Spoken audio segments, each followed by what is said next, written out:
Under the burning sun of an unknown land, the sky looks calm and bright, too calm for what follows. The silence breaks as a deafening roar of a multi-headed dragon shakes the air, freezing the slave soldiers where they stand. Fear crawls through them, yet they still lift their spears, forcing their trembling bodies to clash the metal together, hoping the noise might scare the beast. But the battlefield is already a storm of chaos, dust rising, blood spilling, bodies falling without warning. In that confusion, one soldier is crushed and left lifeless in an instant. Through the mess, a lone warrior cuts forward with cold, deadly focus, his blade falling on a defeated enemy with brutal strength. His violence is so fierce that even his allies step back, shouting at the monster fighting beside them. The warrior stood alone, his legs shaking as if the ground itself rejected him. His body trembled from pure exhaustion, every muscle screaming after the long and brutal slaughter. The enemy horde saw that weakness and rushed toward him, voices sharp with the desire to tear down the last fighter still standing. Blood covered him completely, and each breath felt heavier than the last. His vision dimmed, colors fading into a dull blur. With nothing left inside him, his strength slipped away, and his body finally collapsed. He fell helplessly into the raging battlefield below, unable to stop his own descent. As he dropped, countless holographic system messages appeared around him, glowing through the dust and smoke.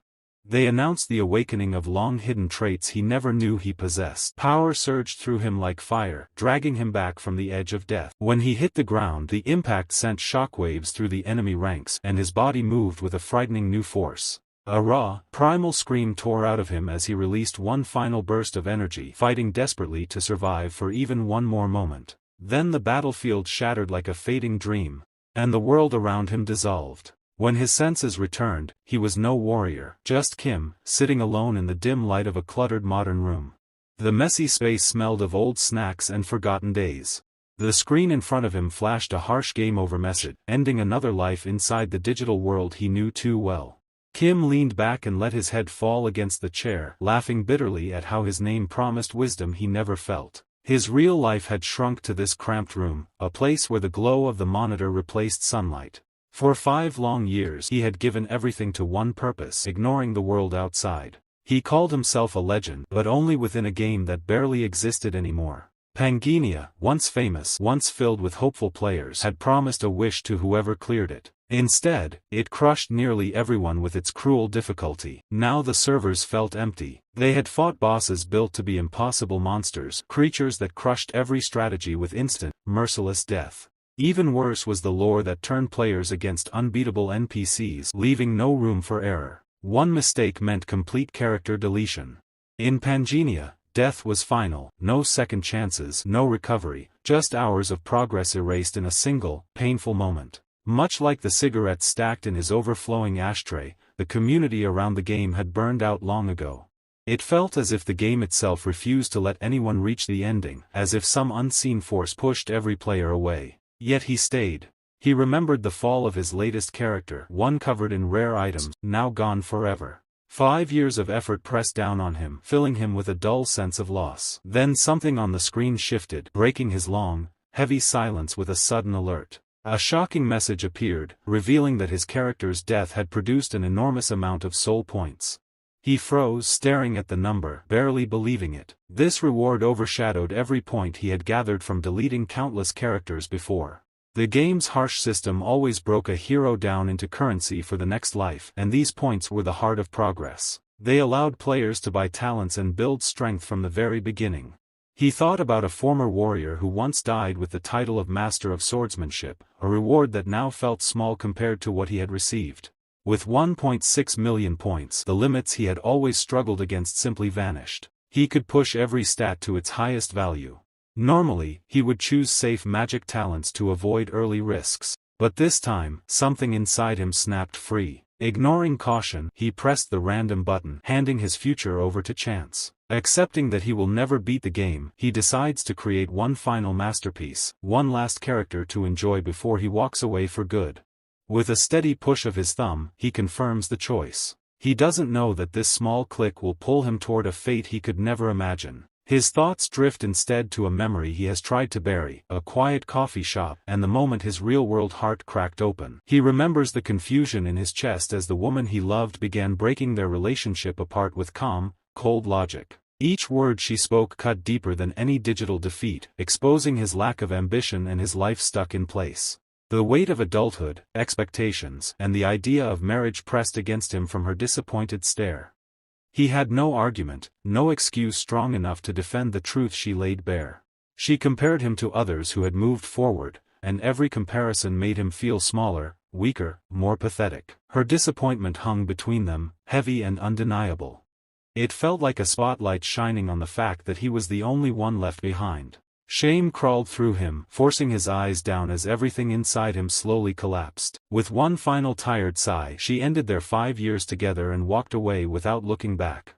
Her soft wish for him to live well echoed painfully against the emptiness spreading inside him. In the cold light of that cafe, he sat alone, a shadow cut off from the world he once tried to belong to. That rejection severed his last emotional anchor, leaving him drifting and hollow. Fueled by bitterness and despair, he quit his dead-end job and hid inside the digital world that never judged him. Now, staring at the bright screen before him, he vows to discard the weak version of himself he has carried for so long. With that promise burning in his chest, he starts the process, spending points at blinding speed to strengthen the very core of his new character. A sharp flash flickered across his glasses as the system registered a rare, hidden mix of traits. He stopped, instincts sharpened from years of gaming, sensing something unusual. An unfamiliar prompt appeared, interrupting the clean flow of the process. The screen offered a strange invitation, congratulating him for meeting the requirements for something called a singularity. He barely had time to blink before the digital world surged outward and swallowed him whole. Panic exploded inside him as the line between monitor and reality vanished, dragging his body into the crimson light. A monstrous roar echoed within the void, filled with divine fury and the promise of ruin. A crushing headache split his mind open, forcing him down as his sense of self twisted and reshaped. The world bent around him, warped by a voice that rose from somewhere deep inside. The voice pushed through the pain, foreign yet undeniably connected to him. His body hit the floor of his room, unmoving, the strain of the connection knocking him out cold. In the darkness, the monitor pulsed with a slow, eerie rhythm, filling the room with its glow. The screen displayed a strange prophecy, speaking of a figure standing at the center of creation and destruction. Then came one last message, cold, mocking, wishing him happiness in the hell waiting ahead. When consciousness returned, it did so with the sharp jolt of a boot slamming into his ribs. He gasped awake, surrounded by dust and heat, the world nothing like the one he had left behind. Above him stood a brutal overseer, shouting that he would be thrown to the beasts if he didn't get up at once. The name Hydragonon left the man's mouth, and dread gripped his chest. He knew that creature too well. A whip cracked beside him, slicing the air, but his eyes were already fixed on the distant horizon. In the distance, the multi-headed monsters he had defeated thousands of times rose like nightmares made real, shaking him to the core. A fellow slave shoved him back into the line, desperate to avoid punishment from the captor, but he barely reacted. His feet stayed rooted to the ground as his mind raced to make sense of this impossible shift, from a dark room to this burning desert. A low sound slipped from his throat, half confusion and half instinct sharpening into clear focus. The details around him were undeniable. The rough texture of the scales, the dry heat of the sun, the ruined structures scattered across the wasteland, everything matched Pangea exactly. The world he had studied for 5 years stood before him. As if to confirm it, a holographic status window appeared in the air. His eyes went wide as the truth settled in. The text left no room for doubt. His stats were maxed at 12 and the list of hidden traits stretched endlessly. Standing among the slave army, he accepted the surreal truth. He had entered the game world physically. The floating interface wasn't an illusion. It was solid proof of this new reality. He studied the numbers in disbelief. Base stats of 12 were impossible under the normal rules. More shocking still were the 13 legendary traits glowing on the panel, a divine set of powers for someone at level 1. Before he could process the weight of that discovery, the ground rumbled beneath him. The tremor rolled through the sand with growing intensity. He looked up, sensing something far more dangerous than the overseers with their whips. Around him, even the veteran slaves froze, their faces turning pale as they recognized what the vibration meant. A massive cloud of dust rose on the horizon, shaking the desert with its violent approach. Screams spread through the ranks as the Desert Queen's forces shattered the truce, rushing forward atop enormous hydras. At the front stood the Snake Princess, her presence sharp and deadly as she guided her beasts into the fray. Kim stared in shock, stunned by how quickly the battlefield had turned into a slaughter. He knew this NPC well, one of the high-level threats from the lore, figure players were never meant to face unprepared. A sharp chime cut through the chaos, and a new prompt appeared before him. The blue window hovered cold and bright, revealing his first main quest. The goal was brutally simple. Survive or die both here and in the real world. The penalty struck him like a punch, flooding his veins with primal fear. Before he could react, the sky darkened. A swarm of black arrows poured down on the powerless slaves. Chaos ripped through the camp as bodies fell screaming, each hit sending another man into the sand. While the others scattered in terror, he stood frozen, trapped between disbelief and horror as death closed in around him. His instincts failed him for a breathless moment. Then a cool blue light wrapped around his body. The heart of the iron-blooded monarch activated, washing his mind clean of panic. The fear vanished, replaced by a cold calm that sharpened every sense. With that sudden clarity, he spotted a sword lying near a collapsing soldier. He knew that standing still meant instant death. His body moved before thought could catch up. He dove past the falling man and snatched the weapon from the ground. His fingers closed around the hilt, the weight of the blade settling into his palm with natural ease, as if he had held it all his life. When he rose, the steel vibrated softly, answering the hidden energy now rising inside him. He swung the blade with effortless control, catching a panicked overseer's killing strike at the exact moment it fell. His counter came instantly, a clean, decisive cut that ended the man in a single blur of motion.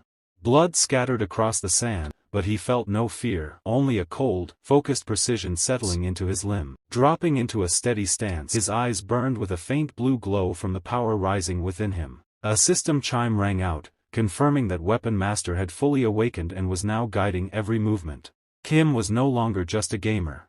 He was a warrior shaped by code and blood, ready to face this hell. The slavers rushed toward him, spotting a lone figure amid the chaos and believing him to be an easy target. They descended with insults, promises of death, and weapons raised to tear him apart. Yet the battlefield had already shifted in his favor. Their heavy strikes carved through nothing but the fading outline of where he had stood a heartbeat earlier. Moving with the reflexes of a seasoned warrior, he slipped past the deadly sweep of a spear, the razor tip slicing only air. When his hand closed around the enemy's weapon, a strange familiarity pulsed through his muscle, as though his body recognized the motion despite this being his first time wielding such a weapon. Fueled by hidden traits he barely understood, he delivered a flawless counterattack. The stolen spear shot forward with the precision of a grandmaster, piercing his attacker cleanly. His movements, swift and brutal, sent terror through the remaining slavers. Screams rose above the clash of steel as they realized the easy prey they had mocked was a nightmare in disguise. He moved like a phantom, twisting and striking with a fluidity that defied every limit expected of a novice. Even through the surge of adrenaline, he stared in disbelief at his own actions, unable to fathom how his body executed maneuvers he had only ever triggered with a keyboard. But the battlefield left no room for confusion. A lethal strike aimed for his neck, one that would have ended a lesser man, was parried instinctively. Through the haze of violence, his observation trait activated, revealing the shimmering flow of mana within his enemy's body. A system message flashed in his thoughts, confirming his ability to foresee every incoming attack. Using this foresight, he slipped past another strike and retaliated with a crushing, decisive blow. The sheer force of the impact shatters the enemy's guard and ends the duel instantly. Without losing momentum, he switches tactics and snatches a battle axe from the air, his weapon master trait instantly adjusting his stance to the new weight and balance. With a savage downward strike, he crushes the defense of the next attacker, demonstrating terrifying mastery over every tool of war he touches. The surrounding slavers recoil in horror as their comrades are thrown aside like broken dolls, realizing far too late that they are not facing a desperate slave but a monster wearing human skin. Yet once the immediate danger fades, the physical reality of his exertion slams into him.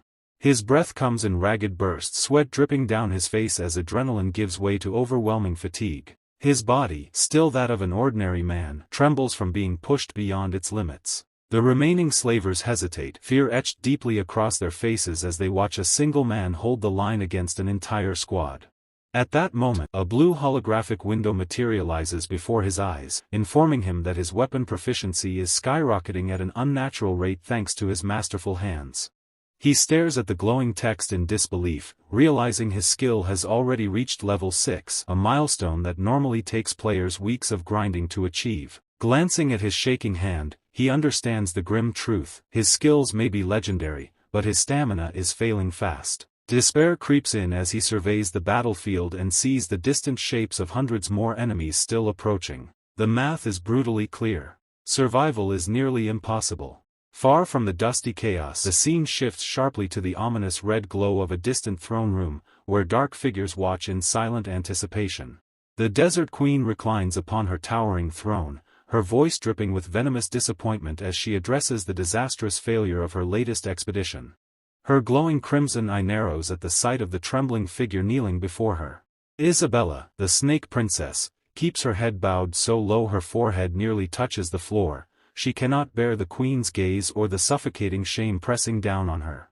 The Queen's voice turns colder as she reveals the true danger of this failure. If even one witness escapes, the entire blame will fall on her city, threatening her already fragile political standing among the desert tribes. With a flick of her wrist, she condemns Isabella to a brutal cleanup mission. She must return to the Celtsman Desert and slaughter every straggler left alive. No survivors.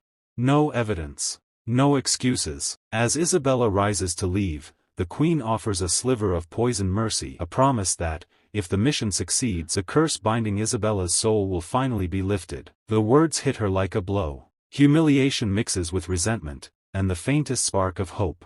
Outside, beneath the blazing desert sun, Isabella mounts her colossal hydra. Wind lashes her dark hair as she surveys the battlefield below. Amid the dunes and corpses, she spots something impossible, a lone slave still alive. From his perspective, she appears as an ominous silhouette of power perched atop a monster of scales and muscle. Kim grips his sword for balance, the fading adrenaline leaving him frighteningly aware of how exposed he is. His vision blurs with exhaustion, his breath coming in ragged gasps as he struggles to maintain consciousness. Just as his knees begin to buckle, a miraculous chime rings out and a system message flashes before his eyes, announcing that his health and mana have been fully restored. A surge of vitality floods through his weakened limbs, sweeping away the fatigue that had been dragging him toward death. Strength returns to his muscles, his senses sharpen, and within seconds he is standing tall once more, completely revitalized and ready for round 2. The slavers, unaware of his sudden recovery, charge forward with renewed confidence, eager to finish off what they believe to be easy prey. Their confidence shatters instantly as a massive shadow engulfs them, followed by the crushing impact of a hydra's tail that smashes their formation to pieces. Kim lifts his gaze, awe and terror mixing in his eyes as he realizes that the true boss of the region has arrived at last. Isabella stands upon a jagged rock outcrop, her presence radiating overwhelming power that chills the blood of every survivor on the battlefield. Instinctively, his great sage trait attempts to analyze her, but the interface returns only error messages, the data distorting and fracturing as if unable to comprehend her existence. Sweat beads along his temple as he confirms what little information he can.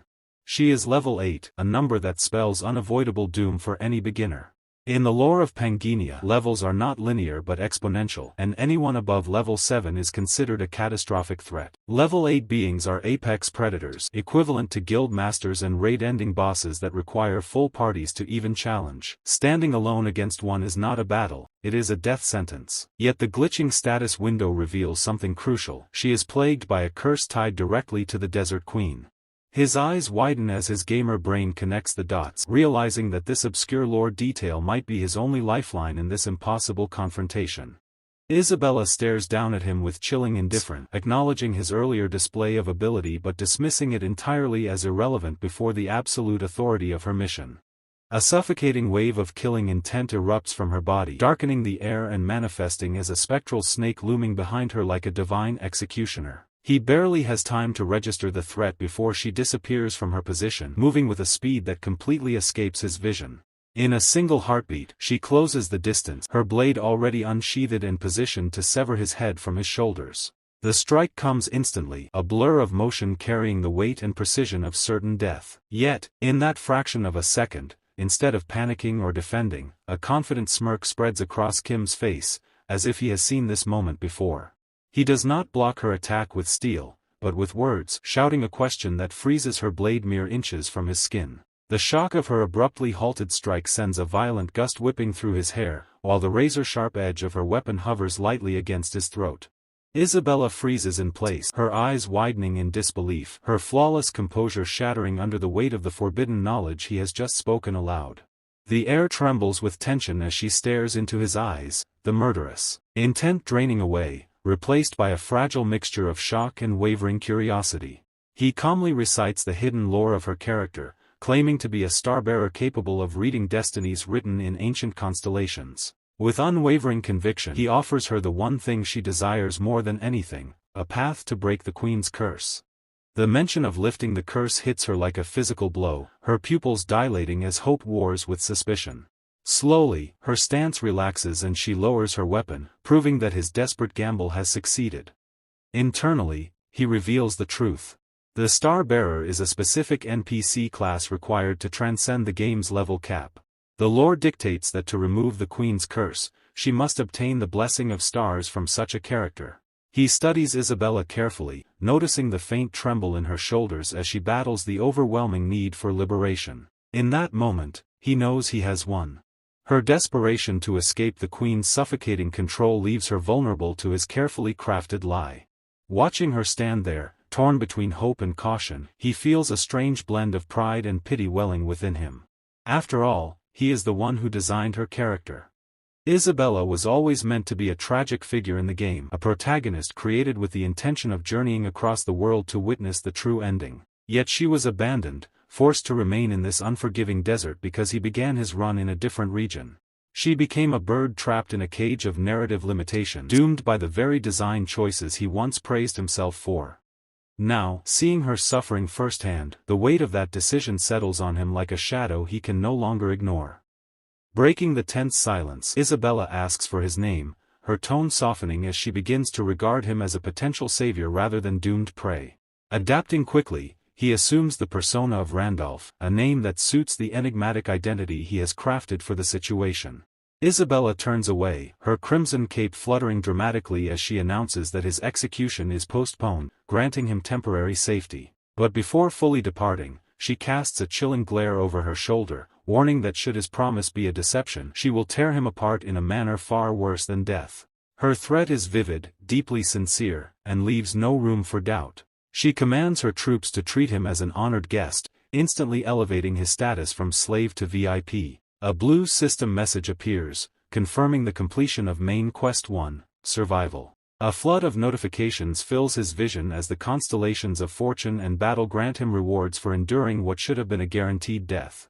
As the last echoes of adrenaline fade, he collapses to the ground, the absurdity of his survival finally overwhelming him. Another notification informs him that his score is so high it will be recorded in the Global Hall of Fame. Time drifted by, and the chaos of battle faded into the cool serenity of Isabella's moonlit palace. The shift was jarring, towering marble pillars, soft blue lantern light, and the soothing steam of the royal bathhouse replaced blood, sand, and steel.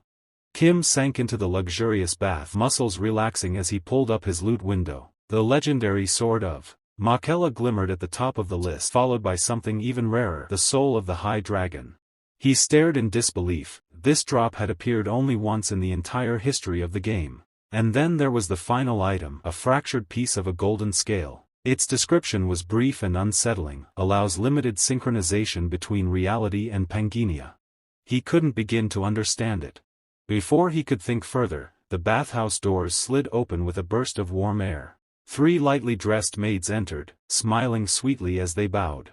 "Honored guest, we will now attend to you," one said. A normal luxury for nobles, and an absolute nightmare for him. Heart racing, he forced a calm tone. "Just wash my feet." Only that. The maids exchanged questioning glances but obeyed. As their hands touched his skin, the vivid realism of the world hit him again. Too real. Far too real. They whispered among themselves, and his paranoia flared. Isabella must be testing him, trying to expose whether he truly was a starbearer. He shut his eyes, masking every emotion. A sudden gasp cut through the silence. He opened his eyes to see a glowing blue system window floating between them, one he never summoned. The window flickers to life, revealing the Hall of Fame rankings, and beneath it, a far more horrifying sight, a countdown to the breakdown of Pangea. His pulse spikes. As he scans the rankings, recognition hits him like a hammer. The names below his aren't strangers. They're players he knew. People he fought beside. And that means they're here too. A system chime interrupts his spiraling thoughts, because he ranked. In the survival quest, the logout feature is now unlocked. The maid's voice cuts into his shot. Honored star-bearer. He jerks around, hard jumping. He nearly broke character. Gracia. Mint chocolate. His old guildmates. They're trapped in this nightmare as well. And now, finally, there's a way out. A blue warning flashes. Logging out will leave your physical form vulnerable. He doesn't care. Hope surges through him, bright and blinding. He stands abruptly, water splashing everywhere. Leave me. I must commune with the stars. The maids freeze, confused. When they hesitate, he invokes Isabella's authority, claiming any disturbance will disrupt his powers. Fear triumphs, they retreat and shut the door. Alone at last, he sinks back, trembling with relief. He thought he'd be trapped forever. With a shaky breath, he presses log out. A warning appeared on the screen, reminding the player to stay safe. If the player's character died in the game, the player would die in real life as well. After displaying the message, the system confirmed that the logout process had been successfully completed. As Kim's consciousness begins to slip away, his fading mind snaps violently back into awareness, and his eyes spring open with a choked gasp. Kim is no longer in the desert. He's in his gaming chair. His entire body trembles, drenched in cold sweat, his heart slamming against his ribs as the familiar hum of his electric fan fills the room. The clutter on his desk, the blinking router light, the glow of his monitor, everything looks painfully normal. Too normal. He forces out a shaky laugh, gripping his face with both trembling hands. Maybe he just fell asleep after grinding too long. Maybe the whole thing was a disgustingly vivid dream. Entering a game world? Impossible. Ridiculous. He tries to believe it. He almost succeeds, until he sees it. A small object sits quietly on the corner of his desk, catching the light. His breath stops. His fingers move on their own, reaching out, and closing around the golden fragment. The same fragment he obtained in the game. The metal is cold, real, heavy, undeniable. His fragile denial cracks. Kim shoves it into his pocket as panic blooms in his chest, the horrifying implication settling in. The boundary between game and reality has shattered. He turns back to his computer to regain some sense of normalcy, only to freeze. The game's homepage is gone. The entire interface is missing. The screen flickers with static like a dying machine. A scream rips through the air outside. He spins toward the window, and his blood turns to ice. A massive insectoid creature crawls up the side of his apartment building, flames reflecting off its chitinous body. Below, the streets writhe with chaos as monstrous abominations tear through fleeing civilians, painting the city in carnage beyond imagination. Police officers fire desperately at the towering mantis-like monstrosity rampaging through the street, but the bullets bounce uselessly off its armored exoskeleton. His phone buzzes violently on the desk, flashing a horrifying emergency alert warning of unidentified attacks across the region. He stares out the window, his brain refusing to accept what he's seeing. Monsters from Pangea have invaded his world. The colossal mantis suddenly turns its head, locking its cold, alien eyes directly onto him through the apartment window. Its mandibles twitch, dripping saliva as it marks him as its next prey. His spine goes numb. His legs buckle.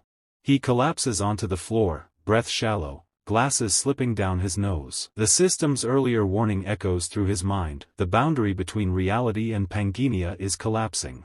A glowing blue holographic screen materializes before him, confirming his worst fear. Collapse progress, 76.6%, accelerating. Panic claws up his throat as the truth becomes undeniable. In this world, he has no stats, no skills, no weapons, he's completely defenseless.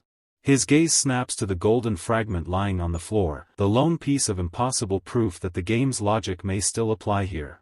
Hope, thin, fragile, desperate, flares in his chest. He lunges for the fragment, fingers trembling as he snatches it up. If monsters exist here, then items might, too. That belief is all he has left. Driven by pure instinct, he scrambles back to his desk, grabs his mouse with white-knuckled determination, and forces his mind to treat reality like an interface. A blinding light erupts from his hand, and the system responds instantly, projecting the sword of Makila and the sword of the Hydragon Soul in a floating digital inventory. He clutches the glowing red gem, only to realize with growing frustration that the familiar double-click mechanic of the game doesn't function in the physical world.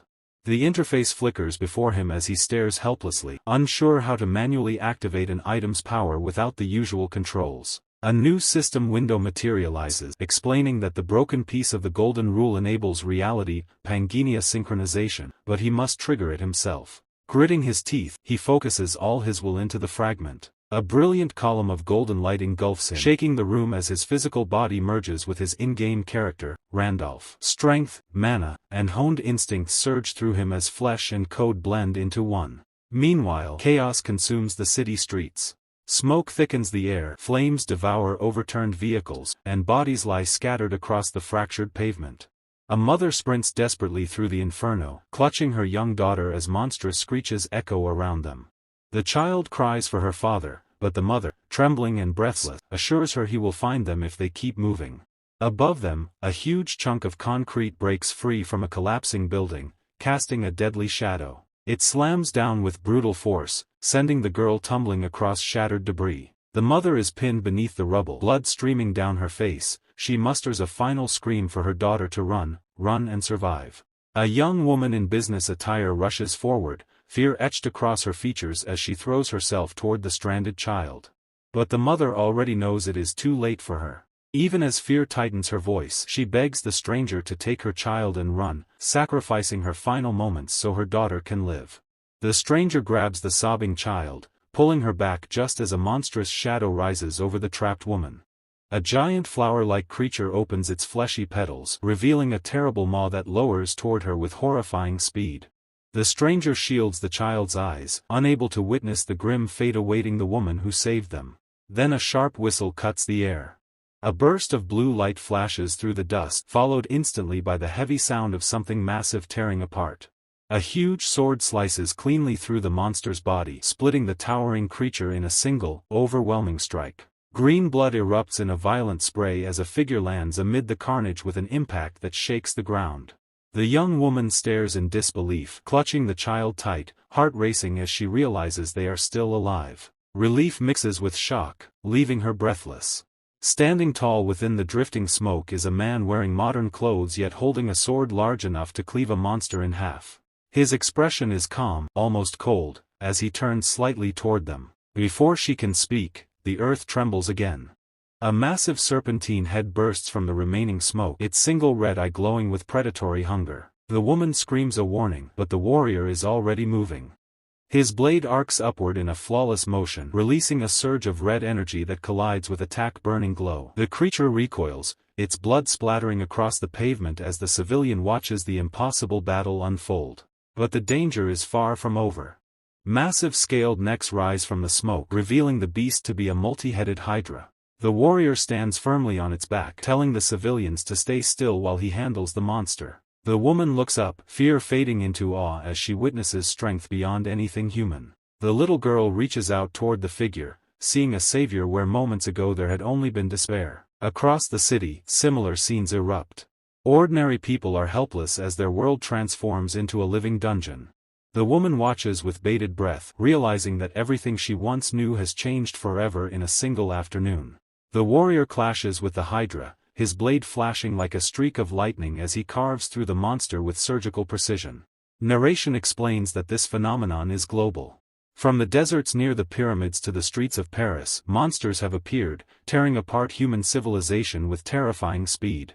Yet humanity is not completely defenseless. Awakened individuals, players who now possess abilities once limited to a game, have risen to fight back with superhuman strength. A close-up reveals a gleaming piece of armor materializing in the real world, symbolizing that the power of the game has fully merged with reality. A charismatic player stands atop a tank, raising his sword high as he rallies terrified civilians with bold promises of protection. He shouts about unity and courage, broadcasting his heroism through the smartphones of trembling survivors. His voice spreads across the ruined city, trying to convince people that hope still exists. But in a distant luxury apartment, a dark-haired man watches the broadcast on a massive TV and scoffs. He calls the player an idiot for wasting his strength on theatrics instead of securing real power. In his hand, he turns a glowing golden fragment identified by the system as the player massacre. A top-tier ranker, he clenches the fragment tightly and mutters that in this collapsing era, power, not kindness, will be the only true currency. A holographic ranking board appears before him, displaying the final results of the survival quest. Massacre's eyes narrow as he scans the list, irritation flaring when he sees his own name sitting in 5th place, far from the top spot.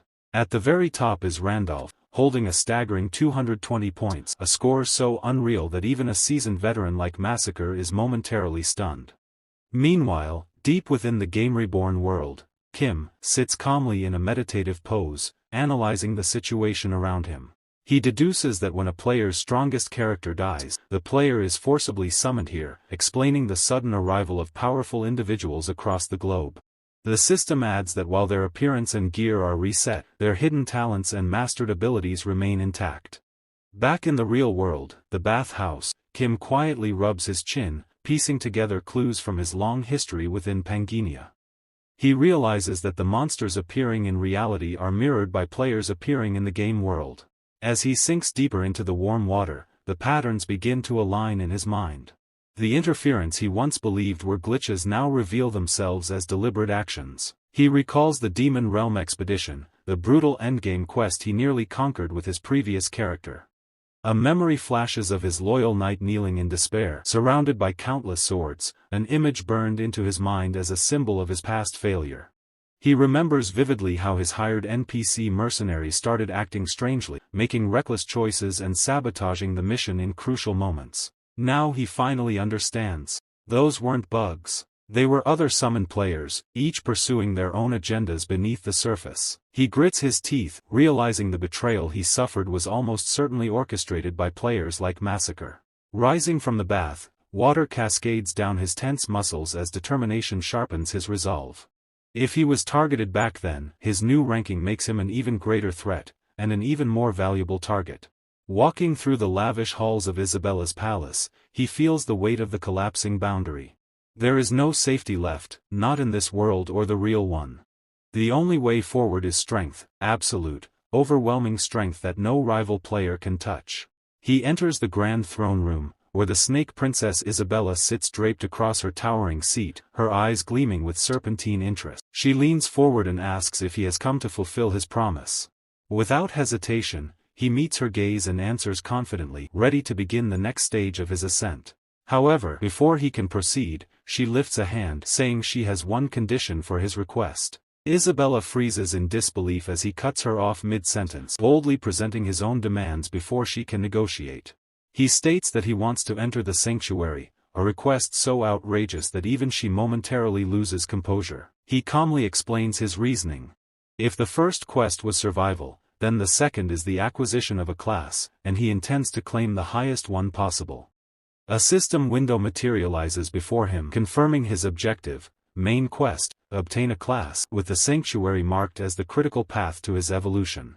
The palace looms under the full moon, its halls silent except for the dripping of blood. The bodies of the guards are scattered across the cold stone floor, limbs twisted, armor cracked, each corpse a testament to the violence that unfolded. Isabella calmly wipes her blade clean, crimson streak staining her gloves. Her red-lined hair frames a face devoid of remorse, as though killing was nothing more than routine. Kim Park Hyun-myung stands behind her, frozen. He had watched her carve through an entire squad with terrifying precision. No hesitation, no wasted motion, only death. His throat tightens as he subconsciously touches his neck, realizing that if his persuasion had failed earlier, his head would be lying among the fallen. Isabella halts before a massive stone doorway, black iron inscriptions etched across its surface. "We've arrived," she declares. Before them, a set of stairs descends into suffocating darkness, breathing out a stagnant aura that feels alive. Even the air seems poisonous. A system window materializes before Park, glowing ominously. Hidden sanctuary of the desert, hazardous. Recommended level, unknown. Survival probability, minimal. Every instinct screams at him to turn back, but the path forward has already been chosen. However, the purple miasma swirls harmlessly around him, recoiling as if striking an unseen barrier. The giant's demon resistance trait wraps around Park like invisible armor, negating the corruption that would have melted an ordinary explorer. He adjusts his breathing, mind whirring with calculation. A level 2 player has no business walking into a high-grade dungeon, yet Isabella's overwhelming power makes clearing the exploration subquest laughably easy. The objective alone isn't what fuels him. As his boot touches the first step, his expression hardens. His ambition reaches far beyond the crumbs of an exploration reward. The glowing window of the main quest hovers before him, radiant and taunting. Obtain a class. The line burns into his thoughts. A smirk forms as he scrolls through the reward conditions. The tier of his class depends entirely on the performance of this dungeon run. He is not here to settle for a common profession, nor a glorified beginner role. He seeks one thing, and one thing only: the legendary class whispered about in the deepest corners of Hanginia's meta. His heartbeat quickens at the thought of seizing it first. Suddenly, Isabella's hand clamps onto his shoulder like a steel hook, halting him mid-stride. Where do you think you're going? She snaps. She points ahead with a smug grin, revealing the thin, near-invisible trap bridge he almost stepped onto, a mechanism designed to sweep clueless trespassers into the endless void below. Leaning close, she mocks him with a predatory smile, asking if the so-called star-bearer is afraid of a simple obstacle. Her mockery dies instantly. Park moves in one fluid motion, grabbing her by the waist and pulling her off balance. Isabella's eyes widen, cheeks flushing with a cocktail of anger and shock. Are you challenging my authority? She demands. He lies effortlessly, claiming a sudden leg cramp to defuse the tension. With shameless theatrics, he squats down, suggesting she carry him through the dangerous path ahead. Isabella stares down at him in disbelief, watching a level 2 lunatic request a piggyback from one of the game's deadliest killers. She explodes in outrage, her face turning crimson as she screams at the audacity of a slave daring to demand a royal carry. Park slices through her fury with cold logic, reminding her that if they delay even for a second, the Queen's pursuit squad will catch them and end everything before it begins. Isabella grinds her teeth but cannot refute him. With a bitter grumble, she hoists him onto her back, her pride collapsing beneath the urgency of their mission. Then Park calmly orders her to run, yet instead of directing her toward the bridge, he points toward the empty void. Isabella shrieks in panic, demanding to know if he is insane. There is no path where he leads her, nothing but endless darkness. But he insists. Reluctantly, she sprints, their footsteps thundering toward the edge of the cliff. Her final scream echoes as they leap into the abyss. They fall headfirst into swirling darkness. Mid-plunge, Park's right eye bursts with neon blue light, activating the hidden mutant trait sealed within him. Reality peels away layer by layer, revealing geometric structures invisible to ordinary vision: stairs, platforms, supports woven through dimensions. He adjusts their trajectory with precision and they land hard on an unseen platform. Isabella's boots slide against thin air. She stares down at the nothingness beneath them, baffled. Even as a high-ranking commander, she knew of no secret path here. Suspicion coils in her mind. How could a low-level slave know hidden routes and withstand the choking demonic pressure that even she struggles against? He isn't even breathing hard. Park casually breaks her spiraling thoughts with a teasing remark about her fear of heights. Isabella responds with murderous glare and a sharp command: shut your mouth. She tightens her grip on him, her mind racing with the impossibility of his knowledge and his unnatural calmness in the face of death. Unable to restrain her curiosity, she stares directly into his eyes and asks the question haunting her since the abyss: have we met before? Park offers no reply. He dismounts from her back with a steady step, climbing the glowing ethereal stairs that materialize beneath him. Raising his hand, he lets the magical energy curl around his fingers like smoke. His voice carries a strange riddle, heavy with memory. It means I have seen you. The light around them swells, stretching their shadows across the stairway as he finishes with a soft, melancholic truth. But you have never seen me. The blinding radiance shatters, leaving behind a serene grassy hillside. They lie there on gentle earth, safe from the abyss below. Park calmly explains that they pass through a domain barrier, an ancient filter that conceals the sanctuary from the unworthy and shields its true form from outsiders. Isabella listens, unsettled by both the revelation and the strange familiarity in his words. As flower petals drift lazily through the wind, Park's eyes sharpen. His memory warns him that the first trial is about to awaken. Deep within the stone cliffs beside them, a single red eye snaps open, pulsing with ancient mechanical malice. From the sanctuary's shadows, hulking stone figures begin to move, their dormant bodies stirring as red cores flare to life one by one. A colossal golem emerges from the earth, its molten heart burning like a miniature sun. Park recognizes the rune engraved on its chest, an upper-tier guardian capable of one-shotting him without effort. He turns to Isabella with a mischievous grin, casually asking if her leg cramp has healed enough for combat. Before she can reply, a massive stone fist crashes down, obliterating the ground where they stood a heartbeat earlier. The golem roars, its rocky body towering over them, an obstacle that brute force alone could never easily overcome. Isabella wastes no time. She hurls herself into the air with daggers drawn, her body becoming a streak of red against the bright glow of the golem's core. Her eyes narrow with lethal focus as she declares that this battle will end before it truly begins. begins. She descends like crimson lightning, striking joint after joint, cutting through enchanted stone with surgical precision. The giant begins to crack mid-attack, collapsing under the sheer impossibility of her speed. Park watches with a satisfied smile, almost laughing at the absurdity of an assassination-type character tearing apart a creature designed to tank entire parties. The golem crumbles into glowing fragments, unable to survive the overwhelming difference in stats. Isabella lands gracefully amid the debris, blades dripping with residual light, proving that level 8 is not merely a number but a realm of strength above mortals. As the dust settles, a blue system window abruptly materializes before Park, startling him. The system offers him the Golem Maker class, stating that because they are traveling together, her kill counts as his own. He pauses, intrigued. Summoner-type classes are rare and notoriously versatile in Pangea. Golem Maker is high tier, coveted by veteran players who would sacrifice anything to obtain it so early in a run. Yet Park's expression hardens. With deliberate calm, he presses decline, rejecting a prize that would satisfy almost anyone else. The ground trembles violently, dark purple shadows rising from the earth like ominous smoke. Isabella senses the shift instantly, spinning with her dagger raised as a new, far greater threat emerges. The purple energy swirls, coalescing into a massive form that dwarfs every previous golem. A system message materializes, announcing the awakening of the ancient king, the true master of the mountain buried beneath a nameless star. Park looks up into the swirling darkness, his expression hardening as he acknowledges that the entity he came for has finally arrived. A colossal serpentine head descends from the shadows, its glowing purple eyes piercing the sanctuary like twin meteors, radiating a pressure that feels divine and merciless. The creature's breath alone shakes the air, scattering loose stones across the ground. Park and Isabella stand side by side, two insignificant figures staring up at the ancient king Dramat, a being worshipped and feared for generations. A final warning flashes across Park's vision, screaming that the player's level is catastrophically insufficient for the level 10 challenge that now towers above them. The sheer weight of the ancient king's aura crashes over Kim Park, crushing the air from his lungs and leaving him breathless. High above, the mountain guardian coils around the sky, its colossal body blotting out the sun like a living eclipse. He forces a trembling smile and glances at Isabella, half joking as he asks whether she expects him to fight that monstrosity alone. Before she can respond, the serpent lashes out. Its tail slams down with earth-shattering force, turning the ground into a tidal wave of stone and dust, exposing his bluff immediately. Isabella is hurled backward, tumbling across the shattered terrain, barely avoiding the shockwave shredding the ground in her wake. Park stands frozen amidst the debris, an awkward grin stuck on his face as he realizes his gentle guide description was catastrophically wrong. Isabella pushes herself up, glaring at him with a mixture of shock and homicidal rage at his reckless deception. He stares at the colossal serpent in genuine confusion, wondering why the friendly guardian from his memories has transformed into a mindless executioner. The ancient king hisses, a sound that vibrates through their bones like thunder, demanding the intruders prove their worth through combat. Isabella whirls toward him and screams, demanding an explanation for why the guardian she was promised is trying to obliterate them. Her words are swallowed by another cataclysmic strike that forces her to dance along the edge of death to survive. Isabella frantically dodges the relentless assault, each swing of the serpent's tail carving trenches into the earth. She screams for orders, her voice raw, while Park desperately racks his brain for why the timeline has changed. Then a realization hits him like lightning. The missing piece of the puzzle falls into place. He remembers the forgotten lore of Dramat, the ancient guardian that grew wise by consuming the spiritual energy of the fallen star. In his past life, he cleared this sanctuary using Wilhelm, a character who had already reached level 10 and achieved transcendence. Wilhelm's mere presence radiated enough pressure to force beasts to kneel. Because of that power, the serpent recognized him immediately, guiding him to the prize without conflict. The logic is brutal but simple. Dramat respects power, and he attacks anything weaker than himself without hesitation. Park bites his thumb in frustration, realizing that as a level 2 weakling, he isn't being treated as a challenger, he is being hunted as prey. Meanwhile, Isabella is fighting for her life. Flung through the air like a ragdoll, she slams into the ground, skidding across the dirt as the guardian towers over her. Her legendary assassin skills, honed for precise kills, are useless against a god-tier monster built to erase armies. Gasping for air, she finally realizes the sanctuary's poison is eating away at her stamina, making every movement agonizingly slow. The massive head of Dramat lowers, its crimson eye glowing as it questions whether its assessment of the star-bearer was a mistake. Just as the final lethal strike descends, a commanding voice tears through the chaos, ordering the beast to halt. To Isabella's disbelief, the colossal serpent freezes mid-attack, its monstrous body recoiling at the sheer authority embedded in that single command. The giant red eye narrows, focusing its ancient gaze on the tiny human who dared to speak as though he possessed dominion. In the serpent's vision, the silhouette of the intruder briefly overlaps with a fading memory of an ancient master. Park steps forward with a swagger of royalty, boldly claiming he is the return of its former master, Wilhelm. The great snake hesitates, its tongue flicking as it struggles to reconcile this frail human with the legendary transcendent it once served. For a moment it wavers, as if the past and present blur into one. The hesitation shatters ears with a booming, mocking laughter that shakes the very mountain beneath him. Dramat's voice rolls like thunder, ridiculing his audacity. It calls him weaker than the stone golems outside, unworthy even of standing in its presence. With an almost fond reverence, the serpent remembers Wilhelm as a flawless human specimen, perfect in body, limitless in power, and the only being it ever acknowledged as true master. Dramat lowers its head, voice like thunder rolling through stone, warning that the star burns the unworthy to ash the moment they approach. He meets the threat with a calm smirk, taunting the serpent, asking if it fears being replaced by a new master. The beast scoffs, seeing only a frail boy who would crumble under a single bite. But the ancient pact binds it, forced by curiosity, and the contract it cannot break. The guardian agrees to guide him. Let the star incinerate the impostor, it decides, a punishment far better than swallowing him whole. Isabella follows in stunned silence, unable to understand how he subdued a god-tier monster without a single strike. They walk deeper into the sanctuary until the cavern opens, revealing a towering stone altar piercing the dark purple sky. Strange motes of light drift like ash around it, ignoring gravity, and the air feels heavy enough to drown in. He points to the object resting atop the altar and explains that it is the source of all the sanctuary's power. Set upon a glowing seal, a pristine white skull radiates ancient pressure. It is not a relic, he tells Isabella. It is the star itself, the face of the fallen goddess Li. When the twin goddess died, her divinity shattered into 32 fragments spread across the continent. Those fragments, revered as stars, grant transcendence to the one who claims them. Without hesitation, he climbs the altar. His boots echo like drumbeats in a boss arena, slow and deliberate until he reaches the skull. With steady hands, he lifts it from the seal, choosing evolution over fear. Heat erupts the moment his fingers wrap around the artifact, bathing his skin in a blinding red glow that sears the air. Isabella shouts his name, voice breaking, as the skull detonates into a pillar of flame that swallows him whole. The sanctuary trembles beneath a blaze. Dramat coils nearby, its laughter echoing like thunder, amused by the human who dared to grasp divinity without the strength to bear it. Inside the inferno, he clamps his jaw shut and endures. No panic screams, no retreat. He reminds himself of the rule only seasoned players would know: the star executes thieves, not chosen warriors. Since he walked the path of the guardian instead of cheating it, death cannot claim him, only transformation. The heat digs into his flesh like molten needles, but he refuses to let go. His fingers tighten around bone until hairline fractures spread across its surface. Rumors said this only happened to those who unlocked a star's true potential. For a moment, even Dramat's amusement fades into uncertain silence. The skull bursts like glass, but instead of shards, a surge of living light explodes outward. Something ancient and primal emerges, the attribute of void, swirling around him with the force of a hurricane. His hidden traits condense, colliding with a new power, and the world dims as a cosmic voice speaks from somewhere beyond reality. The one who stands before destruction has arrived. Flames retract, revealing him untouched and glowing with a radiant, shifting aura that bends color itself. His mana has transmuted into star energy, and he has ascended into the class star successor. Isabella can't decide if she is looking at a friend or a god in human form. Bathed in divine light, he meets her gaze and asks the one question that will change everything. He asks her what she seeks. The question is simple, but Isabella hesitates, still dazed by the storm of power she witnessed. When she finally speaks, the answer is raw and unguarded. She wants to leave this cursed desert and reclaim the bloodline her family lost. He listens, then smiles, not kindly, but like someone who already knows how the world will bend. He offers her freedom and the path to her lineage, but only under one condition: 1 year of absolute obedience. No loopholes, no negotiations. After that, he promises, her destiny will be restored. His hand extends toward her, fingers steady, voice heavy with authority. Unlike your queen, he says, I do not deceive. The words land like a hammer. Isabella, once a predator among assassins, drops to one knee. Pride collapses beneath instinct. She bows to the star successor who stands above her. His gaze shifts to the coiled giant lurking nearby. He addresses the serpent by its ancient name. The husband of the star's former master, the guardian king, shudders like a child. Even its divine scales tremble beneath the pressure of his aura. A system window materializes in the air, listing an absurd achievement: 230 inheritance points, an entry that places him among legends in the Hall of Fame. And far across the sands, in the Desert Queen's palace, the steel doors open as Isabella returns. Not as a hunter delivering a trophy, but as a servant bringing home her master. And glares off the glass towers, turning the city into a sea of reflections. Beneath a calm surface, tension spreads like a silent virus. Inside a busy cafe, 3 elite players occupy a corner booth, their voices hushed but sharp. They speak the name that has shaken the rankings: Randolph. To them, the truth is obvious. No newcomer climbs the ladder like this unless he is Phantom, the ghost of the old generation. The men lean forward, excitement mixing with greed. If they reach Phantom first, their guild rises. If someone else recruits him, their future dies. Across the table, the lone female player sips her iced latte, unimpressed. She doubts anyone could find Phantom easily, especially when he has spent years in the shadows. One of the men unveils his idea: the secret auction hall, the place where rare items appear without warning, a magnet for desperate or ambitious players. She pauses, thinking it through. To stay competitive in the main same quest cycle. Even Phantom would need higher tier gear. The tactic is simple. Post a rare artifact at a laughably low price. The moment a newbie grabs it, the tracker talisman hidden inside marks their real-world location. Then the guild arrives to rob, recruit, or eliminate. The first man hesitates, admitting Phantom might see through such a cliché trick. His friend laughs, reminding him that even monsters lead. A true predator still hungers. The girl's eyes finally light up. A player insane enough to walk into a grand expedition after failing once. She wants to see what he does next. Their plotting ends abruptly when one of their phones vibrates. The caller ID flashes across the screen, and someone jokes that it must be a stalker reporting a sighting. As they pick up, the group slips into speculation about Randolph's real identity. Maybe a corporate heir. Maybe some young CEO whose real-world power mirrors his digital dominance. Their laughter fades as the call continues, and the conversation grows tense. Across town, a different screen glows with rage. The system announcement blares to a single player. Massacre. Forbidden from the auction and stripped of his privileges. His hand clenches around the holographic console hard enough to crack its frame. He cannot understand how someone climbed high enough to dethrone him. In the solitude of his dark apartment, he breathes slowly, a wolf at rest. His record was never built on talent. It was written in blood. He whispers to himself that ranking is temporary and corpses are permanent. All he needs to do is kill whoever stands above him. Meanwhile, in the other world, the sanctuary quest concludes with a cheerful chime. Park Hyun-myung and Isabella fall from the sky like two meteors, their perfect score showering them with loot. The epic raid teleport book glitters in Park's hand. A moment later, they are seated atop the colossal serpent Dramet, drifting through the clouds as Park casually gives directions, like a navigator guiding a taxi driver across town. As they ride across the sky, a warm glow wraps around Park like a blanket. The system chimes, level up. He opens his status window and smiles when he sees the number 3 beside his name. The joy doesn't last long. A line of text explains why his growth crawls at a snail's pace. His talents are too high tier. The stronger the gifts, the heavier the weight. For every level he gains, the experience cost multiplies tenfold. Most players would cry. He simply nods. Better stats are worth a struggle. Sitting cross-legged atop Dramit's head, he gazes out over the clouds, pleased with more than just numbers. Behind him, Isabella narrows her eyes at the strange tools he flips through in his inventory. His grin stretches wider when he checks the shadow cloak, an artifact that turns its wearer invisible. He imagines future ambushes, laughing at how unfair it will be. The mood breaks in an instant. Dramit's massive eye shrinks to a slit, his scaled body tensing beneath him. A surge of magic ripples across the air, like thunder rolling over water. The serpent speaks, his voice deeper than stone. Intruders have crossed the barrier. Park jolts upright, cloak forgotten. Isabella's daggers appear in her hands in the blink of an eye. Her mind races. Only one group would dare trespass inside the sanctuary. Guild hunters, she whispers, jaw tightening. They followed the scent of a star. The moment Isabella identifies the Queen's pursuit squad, her face goes cold. Even without their ruler, that unit alone is enough to level cities. Their tactics are clean, their weapons brutal, their loyalty absolute. Park, in contrast, barely blinks. Sitting atop the guardian of an ancient sanctuary, he sees no reason to panic. He lifts a hand as if addressing a subordinate and orders Dramit to block the enemy's path. The serpent does not question him. A guttural hiss rolls out like thunder, purple eyes sharpening with predatory fury as the beast coils into attack formation. Park and Isabella leap from its head, landing cleanly on the stone bridge below. The air splits behind them as Dramit surges forward, an avalanche of scales and divine power rushing to greet the intruders. They bolt across the bridge, Isabella sprinting ahead with assassin-level agility. She trusts his claim that the Queen herself hasn't arrived yet, but her heartbeat still pounds like war drums. Park runs with controlled steps, eyes calculating a dozen scenarios at once. If they stall here, the squad will box them in from every direction. Escape becomes impossible. Isabella glances back at the raging guardian, realizing he isn't abandoning the serpent, he's simply choosing the correct battlefield. Park lays out the escape plan between breaths. They're heading for the war gate near the desert's edge, the one finally usable now that her curse has been lifted. He skids to a stop, boots grinding against stone as a sudden flaw in their escape plan claws at his thoughts. The stone archway looms ahead, towering, ancient, and completely dormant. Not a portal of instant escape, but a machine that needs time to awaken. Park turns to Isabella, voice steady but tense, explaining that this gate is their exit and their prison. During activation, they would stand in the open like targets. When she demands a time frame, his silence is more terrifying than any monster. Half a day, 12 hours of being hunted. He steps toward the cliff edge. No walls, no ruins, no trees, just a naked battlefield. If Dramit holds the line long enough, they might survive. If not, the squad will descend on them before the gate even glows. He tells Isabella he must commune with the star to prepare for the coming trials. A convenient excuse. What he really needs is a logout. Isabella doesn't hesitate. The snake princess plants her feet and unsheathes her dagger with calm, lethal devotion. She promises to guard him even if death tears her apart. The certainty in her voice leaves no room for doubt. He sits, closes his eyes, and initiates the logout. The world bends. Park Hyun-myung wakes up on his bed, sunlight cutting through the curtains like a broken blade. His breathing is uneven, body heavy with a shock of return. Real and virtual sensations crash together in his mind, leaving him nauseous. He fumbles for his phone, checking the time, checking the news, checking anything to reassure himself. No breach alarms, no creature sightings. The monster invasion hasn't started yet. Just a moment, he still has peace. However, he is painfully aware that the two worlds are moving closer every day, game and reality sliding toward a merger that will swallow everything. If he wants to survive, he must grow stronger in the virtual world while gathering information in the real one. The thought barely settles when a sudden chime cuts through the silence.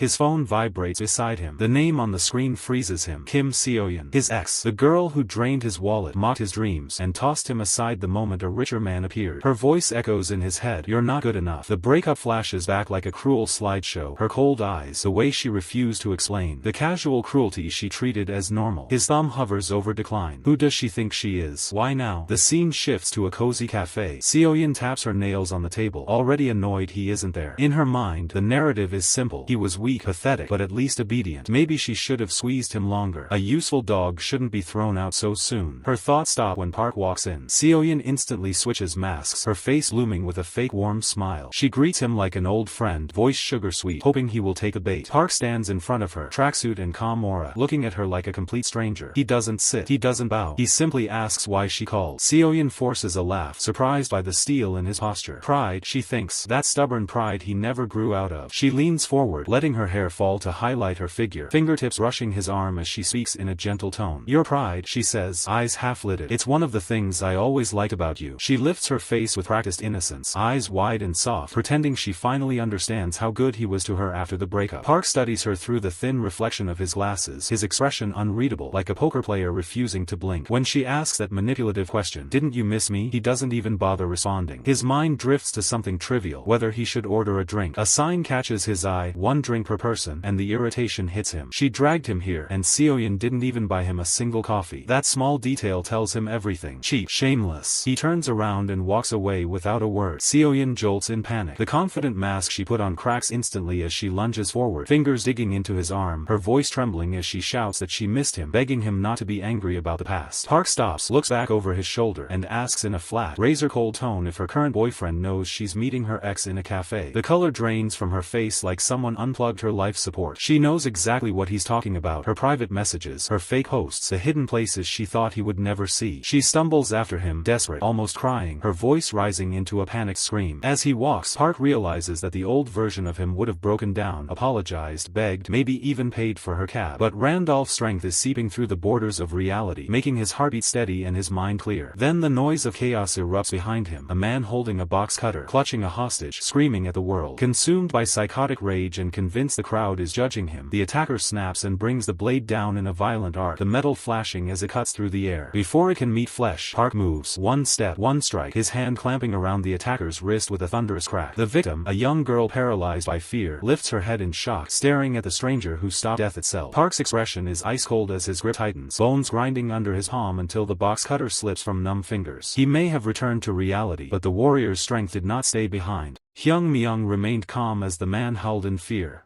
His wrist was already trapped in Hyung Myung's grip, shaking like it might snap at any moment. The man begged to be released, his voice cracking, but Hyung Myung hardly listened. Inside, he was stunned by his own strength. He had unlocked only a small part of the broken golden scale, and yet his body felt different, sharper, heavier, stronger. The sensation of holding this stranger's wrist was effortless, as though he could crush bone without even trying. It was not a dream or an illusion. Something inside him had awakened, and the world seemed lighter in his hands. With one swift motion, Hyung Myung flung the man away. The attacker slid across the hall floor like a body struck by a speeding car, rolling until he skidded to a stop. He turned toward the girl. Her eyes overflowed with tears, relief trembling in every breath.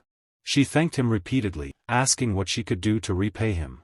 Hyung Myung lifted his hand to his chin and stared at her, studying her expression. She grew uneasy under the weight of his gaze and asked why he looked at her like that. His mind drifted. He remembered a woman from the monster outbreak, a stranger who had covered her baby with her own body. Their faces blurred and overlapped, and the resemblance held him in silence. When the girl asked again if he wanted to say something, he blinked and returned to the present. He said she simply reminded him of someone he once knew and nothing more. The moment lingered only a heartbeat before danger returned. The attacker rose again, bloodshot eyes full of rage. Blade raised high, he rushed them with a desperate scream. The girl cried out, but Hyung Myung was already moving. His body shifted, weight sliding aside with a fluid step, fast, precise, almost mechanical. The blade cut through empty air. The attacker stumbled, momentum broken. Hyung Myung seized the man's head, twisted with a controlled grip, and slammed him into the floor. The impact cracked through the hallway like a hammer strike. The attacker fell limp, finally silent. The girl stared at Hyung Myung in disbelief. He didn't look like someone carrying monstrous power. His clothes were ordinary, posture relaxed, expression almost casual. Yet he had dismantled a full-grown man with frightening ease. 2 policemen came running, uniforms stiff, and lifted the unconscious attacker. They carried him toward the patrol car to take him to the station. After securing the threat, one of the officers turned to Hyung Myung and informed him that he also needed to come with them. Hyung Myung hesitated, confused, asking whether he had heard correctly. His voice sounded almost tired, as though this trouble was something he did not wish to deal with. Before the officer responded, the girl stepped forward. She insisted that Hyung Myung had only defended her and that she had reported the stalker herself. The police, however, remained firm. They said that no matter the reason, what Hyung Myung had done still counted as violence and both of them needed to accompany law enforcement for questioning. The girl's anger rose like a spark meeting dry tinder. She demanded to know how saving her life from a blade was violence. She asked if they expected Hyung Myung to watch her be stabbed. The hallway fell quiet. Hyung Myung exhaled with a tired sigh, saying he did not have time for this, and the girl noticed something buried in his tone, an exhaustion that suggested a deeper world behind him. The officers repeated that procedure was procedure. Even sympathy could not change protocol. That was when the girl leaned forward, voice sharp. She asked if the police would take responsibility if Hyung Myung ended up dragged into problems just for being a witness. Her stare was direct, striking like a flash of steel. Before they could answer, she reached into her bag and pulled out an identification card. She introduced herself, Kim Hana, reporter for CK Broadcasting. She reminded them that instead of harassing the person who saved her, they should focus on the real victim. If they insisted on mishandling the situation, she would report it without hesitation. The officers froze, caught between duty and consequence. Then whispers spread among the bystanders. People recognized Kim Hana. They murmured about the woman who once appeared on national television during the interdimensional attack, shielding a child with her own body. Her name carried weight. The officers looked at each other, realizing the risk they were creating. Their posture shifted, and the tension finally cracked. They relented, saying that only the victim was required to come for the official complaint. The case would move forward without forcing Hyung Myung to go with them. Kim Hana turned and thanked him again, voice soft and sincere. Hyung Myung dismissed it, saying he simply did what anyone would do. She offered him a business card, explaining that she was a reporter who covered incidents involving Dimension Warriors. The phrase struck him like thunder. His fingers paused mid-movement. The term was not common. It was used only for those who had awakened strange powers during the interdimensional invasion and defeated the monsters no one else could fight. Kim Hana continued, speaking clearly. During the attack, some people gained abilities no one could explain. They fought back when the world was on the edge of collapse. The world now called those empowered individuals Dimension Warriors. Kim Hana reflected on the name as she stood before Hyung, wondering if he was someone who lived offline or simply uninformed. But Hyung understood everything. Inside his mind, he linked each piece of information like a puzzle. The Dimension Warriors she mentioned were the players of Pangenia. It was a truth buried beneath media narratives. No outlets dared to say the game name. Instead, they sold the story of an interdimensional invasion, something the public could digest more easily. A video game turning into reality sounded insane, so the world rewrote it. While Hannah spoke, she asked him if he had a business card. Before he could answer, his ex-girlfriend rushed in, yelling his name, clinging to his arm, pressing herself close to him as she rambled in panic, asking if he was hurt. Kim Hana watched the scene without emotion and asked him directly if this woman was his girlfriend. Hyung shook his arm free immediately and said she was not, and that he had no business card either. Hannah responded with calm interest, asking for his phone number instead. Hyung agreed. He began reading it to her as she typed, the motion smooth and professional. His ex-girlfriend froze, unable to comprehend how easily the interaction slipped away from her control. She stared, speechless, as Hyung saved Hannah's number into her phone under the name Park Hyung-myung. Hannah said his name sounded nice and told him to text tomorrow. Coffee or dinner, she would treat him. He nodded once, accepting the invitation. Behind him, his ex-girlfriend's expression twisted into rage. She shouted, desperate to reclaim attention. But Hannah walked away without looking back. Her steps were steady, head held high, as if the chaos behind her no longer existed. As Hannah continued down the street, her phone rang. She answered. The voice on the other end addressed her as Kim Won, from Supreme Authority, asking about her weekend. Irritation surfaced in her tone. She told him never to call her that. The man apologized only halfway, explaining that the deputy director was on a business trip and had left a task specifically for her. She asked what it was, already expecting something tedious. The man revealed she had been assigned to interview Gracia, the global hero who saved America during the interdimensional disaster. The name made Hannah stop walking. She questioned why she, of all reporters, had to handle someone of that magnitude. The man said he didn't know. All he knew was that Gracia herself had requested her personally and was coming to Korea. Hannah stared ahead with a frustrated sigh. The world's greatest celebrity had chosen her and there was no way to refuse. The scene shifted, dragging the world into darkness and sand. In the desolate regions of the game, bodies collapsed around Isabella. She stood at the center, shaking, drenched in sweat. Every breath hurt and her arms trembled as her dagger hung in her grip. She had defeated the men surrounding her, but she was nearing the edge. Still, she refused to fall. She stood ready, weight low, expecting another attack. Cloaked figures emerged from the shadows. One of them spoke with cold authority, demanding her return to the queen. He ordered her to hand over the slave behind her. They said that if she obeyed, nothing more would escalate. Isabella called them fools in her mind. Behind her lay Hyunyoung's unconscious body. His mind was in the real world, and she had guarded him every second. She would not allow them to take him. The air tensed. The faintest twitch would ignite violence again. Then a surge of blue mist burst behind the circle. The gate flared open, lightning of purple and blue spiraling like a cosmic storm. Hyung's eyes snapped open. His consciousness returned to the game world like a blade sliding out of its sheath. He stepped forward, steady but fierce, telling Isabella that she had endured well. Relief flickered in her eyes. She asked if he had finished communicating with the stars. He answered with a burning stare, he had. Behind the cloaked men, a bald commander screamed commands, ordering immediate execution of the traitor. Hyung stepped forward, raising his hand. A golden aura bloomed. It felt like sunlight condensed into fire. He declared that Isabella had protected him, and now it was his turn. He snapped his fingers. The golden energy detonated. The aura roared outward. Cloaked figures screamed as the air ate them alive. A system notification appeared before Hyung's eyes, marking the moment. Star successor, exclusive skill activated. The cavern filled with agony. The men writhed as the golden blaze chewed through flesh, memory, and will. One by one, they burned, fading into dust. Isabella stared, stunned.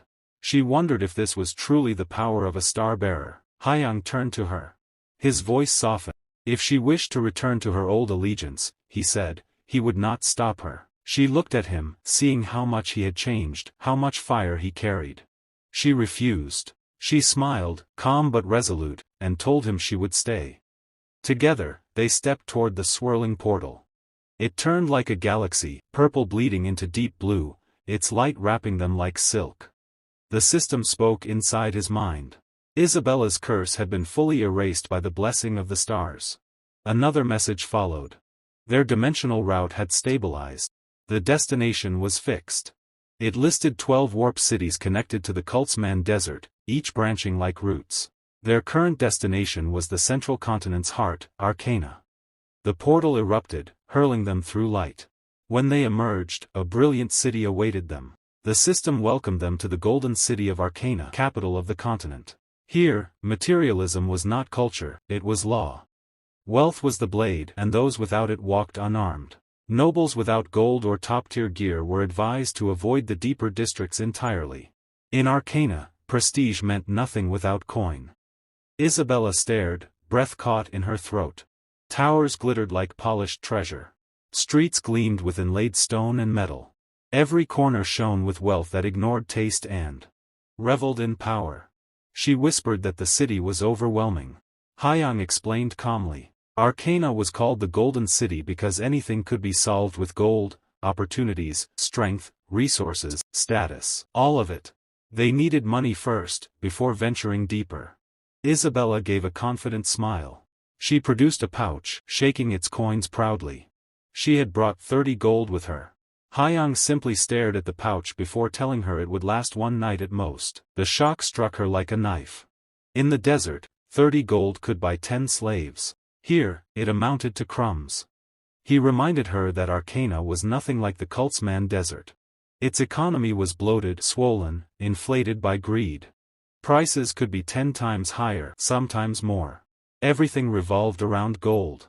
Isabella asked, uneasy, what they should do in such a place. Hyang casually pointed his thumb behind him. They didn't need to worry, he said. There was a place nearby where they could earn money quickly. Isabella turned to look. Behind them, the lights carved through the night. The sign blazed bright in neon. Casino. The massive building towered like a fortress of fortune, invisible before but impossible to ignore now. Isabella stared, stunned. Hyung Myung smiled to himself. He already knew one thing the city had no idea about: golden luck was one of his hidden talents, which is already activated. The golden city of Arcana rose like a brilliant lie against the night, its towers glowing with warm lights that promised joy but hid ruin beneath their shine. People called it the city of pleasures, and in this place, power did not come from kings or laws but from gold alone.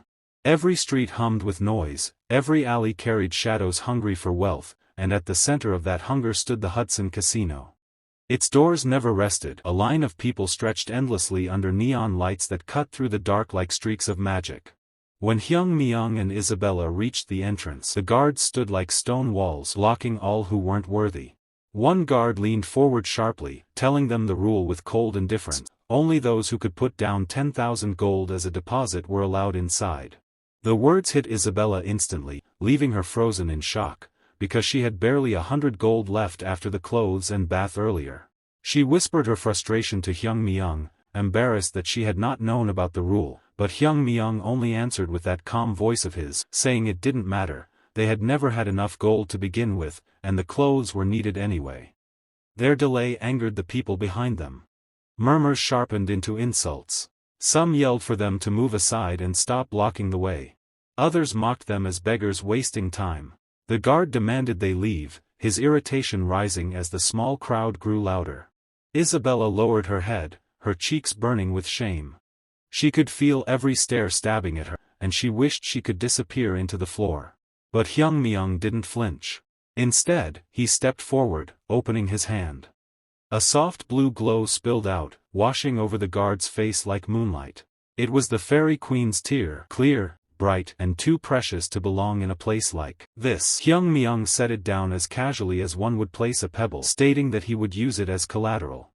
The guard's breath caught. The air shifted.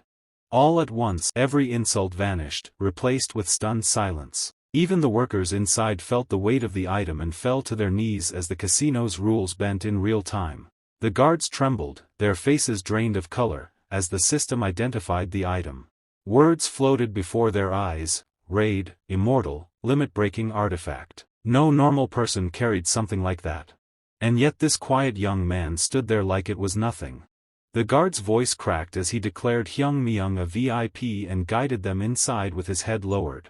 Once past the entrance, Isabella finally spoke, her confusion clear. She asked what he had handed over, and Hyung Myung explained it was the Fairy Queen's tear, a talisman from the sanctuary, something worth at least 1,000,000 gold. She asked if he was truly fine giving it away even temporarily, but Hyung Myung only said he would win the gold he needed and take it back later. His confidence felt steady, almost unfairly so, and as they stepped into the golden glow of the betting hall, she wondered what kind of person he truly was. Hyung Myung took a seat, the light reflecting off polished tables and shimmering coins. The casino was alive. People stared as though they were witnessing a legend form in real time. Some called him the god of gambling, others simply watched in fear, unsure if they were seeing luck or something more divine. Hyung Myung felt the familiar tug of his trait, the blessing of gold, guiding his hand. In a city where money ruled, the trait shone like a king's crown. Isabella's joy burst out when the numbers rose past 1 million, but Hyung Myung reminded her that the money had come from his bets. Even so, she was too stunned to argue. But the victory didn't last long. The opponent then lowered his head.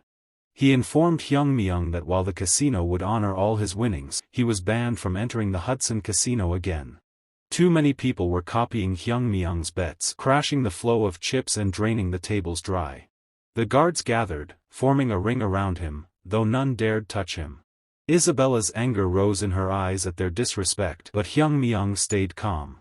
He agreed to leave, rising slowly, but then added that he needed to speak with the owner before going. The manager refused, insisting Hyung Myung depart quietly, but Hyung Myung corrected him, the owner would want to meet him. It was not Hyung Myung requesting an audience, it was the other way around. Far inside the casino, the owner Hudson stared at the glowing tear left at the front. His skill, hand of observation, level 8, activated at once, analyzing the talisman and confirming its authenticity. As the truth unfolded, Hudson's heart pounded. Only the Fairy Queen's knights carried such tears, and even killing one of them required several level 10 powerhouses. It was practically impossible to obtain one. No merchant sold them, no collector gave them up. Yet somehow a stranger had walked in and used one as nothing more than a deposit. The value was nearly impossible to measure. Then a guard knocked, stating that the man who left the talisman wished to meet him, and that he believed Hudson would want the meeting. Hudson understood at once. A smile broke across his face. He ordered them to bring Hyung Myung in and prepare tea. In the quiet room behind the casino floor, Hudson and Hyung Myung sat facing one another on soft couches. Isabella remained at Hyung Myung's side like a vigilant shadow. Hyung Myung leaned back slightly, one leg resting over the other, his posture relaxed but unwavering. Hudson studied him, expecting a warrior with an overwhelming aura, but Hyung Myung looked more like a traveler resting between long roads. Still, there was something in his eyes, confidence sharp enough to cut. Hudson asked about the comment Hyung Myung had made earlier, and Hyung Myung simply said he had known Hudson would want to meet him because the casino needed the talisman more than he did. The words hung in the air like a blade. Hudson, taken aback but amused, admitted the truth. He collected rare talismans, and he had already planned to call Hyung Myung to negotiate buying the Fairy Queen's tear. Hyung Myung showed no surprise. He only nodded, saying that he would sell if the price was right. Hudson brightened at once. He offered 2 million gold, calling it generous. Isabella nearly shouted at the number, unable to believe anyone would spend that much on a single talisman.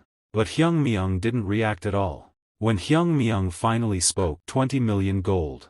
Hudson froze. Even Isabella felt her breath stop. Hudson told.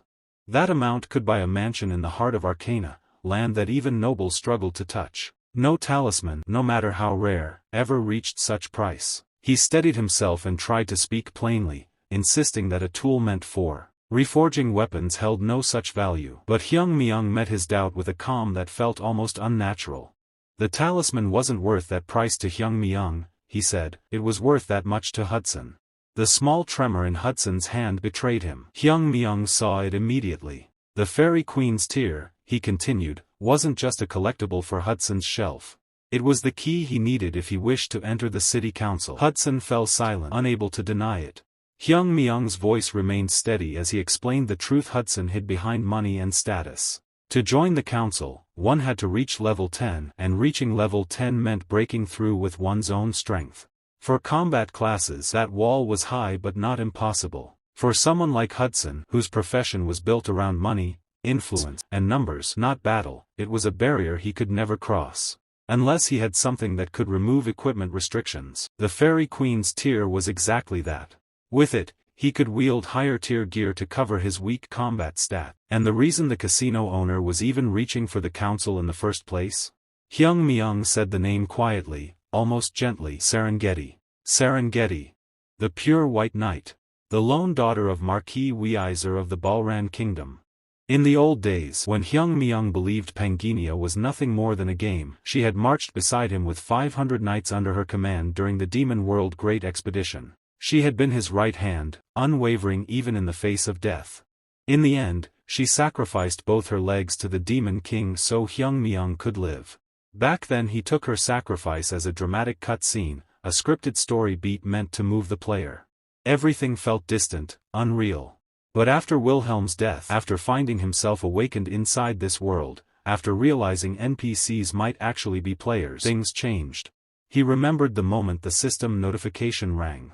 Serengeti had handed him a small item long ago. "If I don't return from the expedition, please deliver this for me, Captain." The message flashed on the screen as the item appeared, Serengeti's necklace. Inside was a picture, a younger Serengeti smiling beside her fiancé, Hudson. The shock he felt then returned even now. In the original game data, Serengeti had never been engaged. She wasn't the type to tie herself to anyone. He knew that better than most. Something, or someone, had altered her setting. That possibility burned into his mind as he pieced the truth together. Hudson wasn't just an ambitious merchant. He was a player. Someone who arrived in this world long before Hyungmyeong did. Someone whose presence had influenced Serengeti's life. The scene pulled back into the present. Hudson stared at Hyungmyeong with his mouth slightly open, waiting for an explanation he wasn't sure he wanted. Hyungmyeong said only one thing, that he never told anyone about it. The breath left Hudson's lungs. His entire posture stiffened. Shock and fear mixed in his eyes as he demanded to know how Hyungmyeong had learned about it. Hyungmyeong didn't answer directly. Instead, he thought through the situation like a strategist reading a battlefield. Hyungmyeong needed information,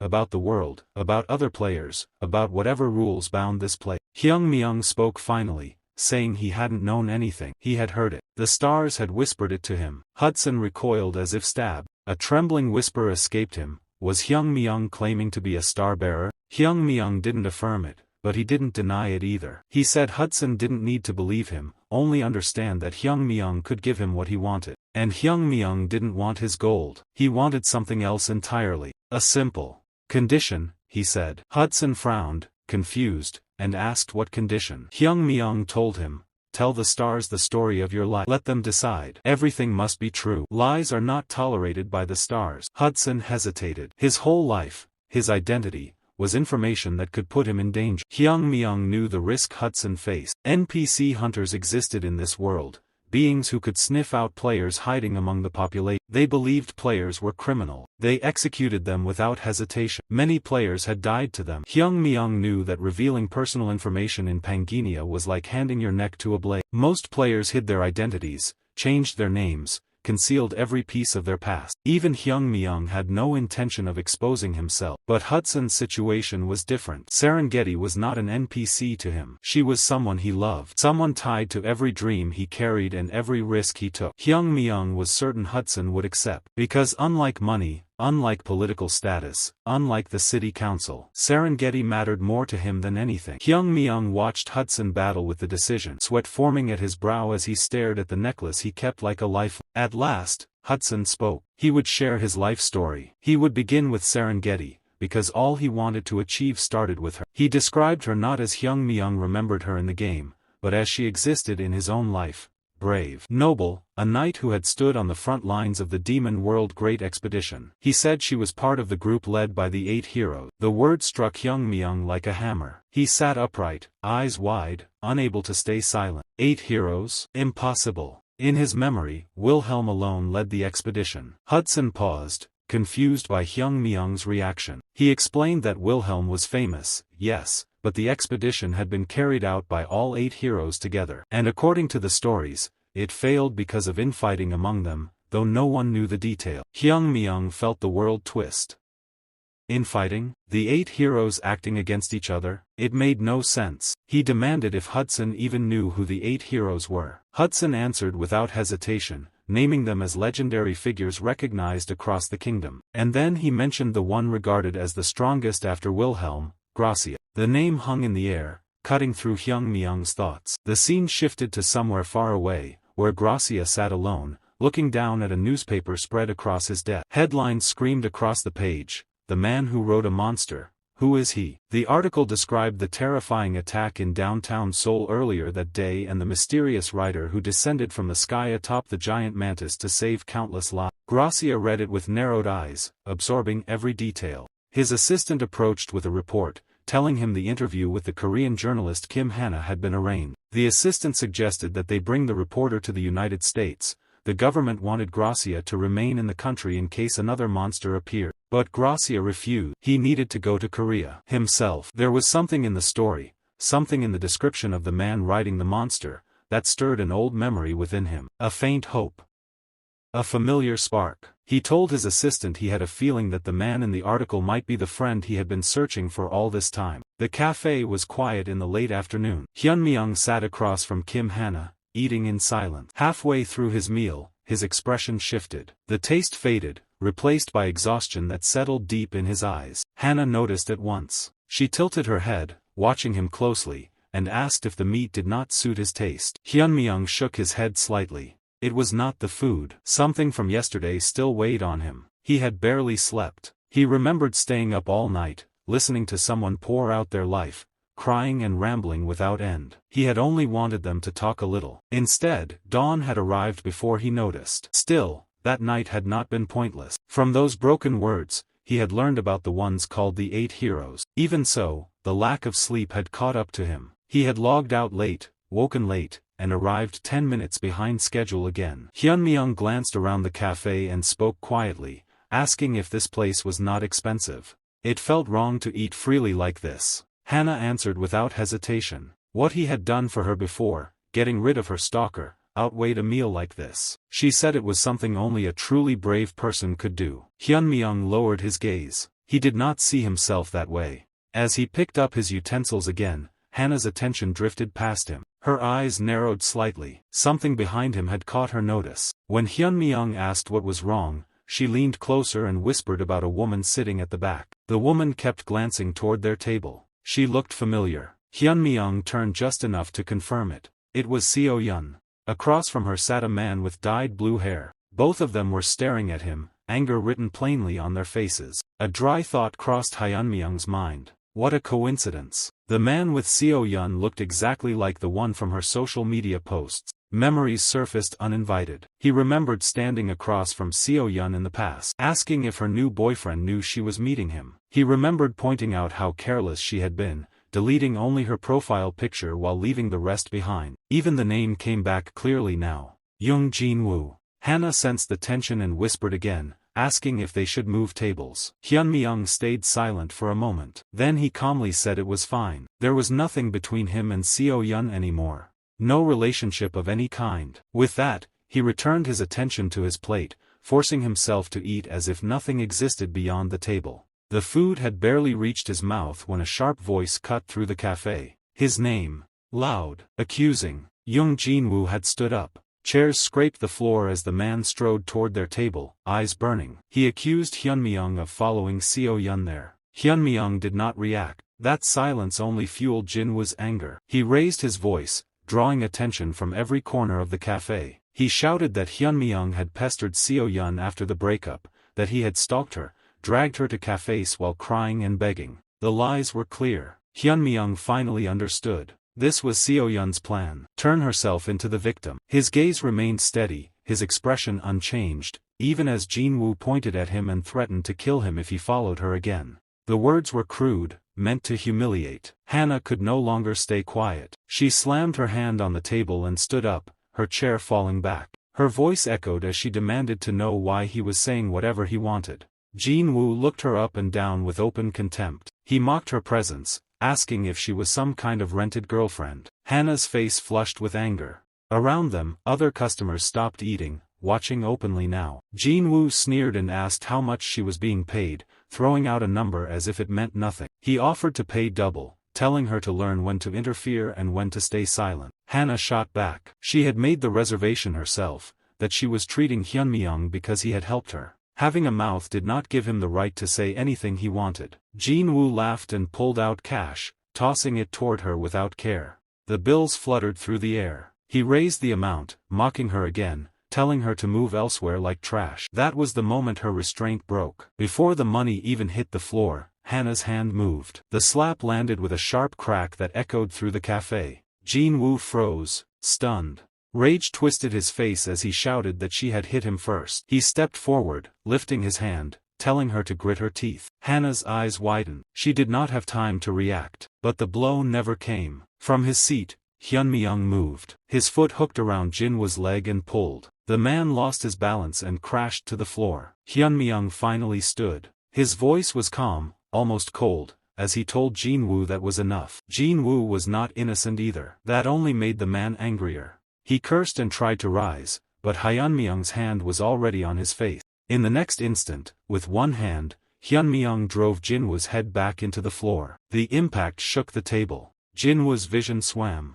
Panic replaced anger. How was this possible? The grip crushing his face felt inhuman. Seo-yeon screamed at him to stop embarrassing her and to get up. Hyunmyeong did not release him. He suggested they take the conversation outside. His tone held no emotion. Jinwoo's pride burned hotter than the pain. Being pinned by someone he considered worthless was unbearable. Something snapped. Jinwoo pulled out a small item and crushed it. Light burst forth, flooding the cafe with an unnatural glow. People screamed, backing away in terror. Hyunmyeong recognized it instantly. The light meant only one thing. In seconds, Jinwoo's form changed. Armor formed around him, shaped like a dimensional warrior's gear. Power surged from him as he grabbed Hyunmyeong by the neck and lifted him with ease. He told Hyunmyeong to try speaking again. Then he slammed him into the ground with full force. The floor cracked beneath the impact. Hannah screamed his name. Dust filled the air. Yet Hyunmyeong lay there, strangely untouched. No pain. No broken bones. Nothing. Confusion echoed inside Hyunmyeong's mind. Jinwoo was clearly a player. He had transformed right in front of everyone. So why did it feel like nothing had happened to him? Had he been thrown gently? That made no sense. Hannah's voice reached him faintly, calling his name, telling him to get a hold of himself. Hyunmyeong pushed himself up slowly, still uninjured. Hyunmyeong's skill Great Sage got activated. Jinwoo snarled, furious that he had let his guard down. Another panel opened in Hyunmyeong's vision, displaying Jinwoo's status. Level 4. Class, Spearman. The realization hit hard. He even had a class. Hyunmyeong's chest tightened. Compared to that, he felt small. Weak. Panginia's level system was not simple progress. It was a trap disguised as fairness. Levels existed only from 1 to 10, yet each stage demanded far more experience than the last. The gap widened sharply with every rise. On top of that, the system weighed talent heavily. The more talents a player possessed,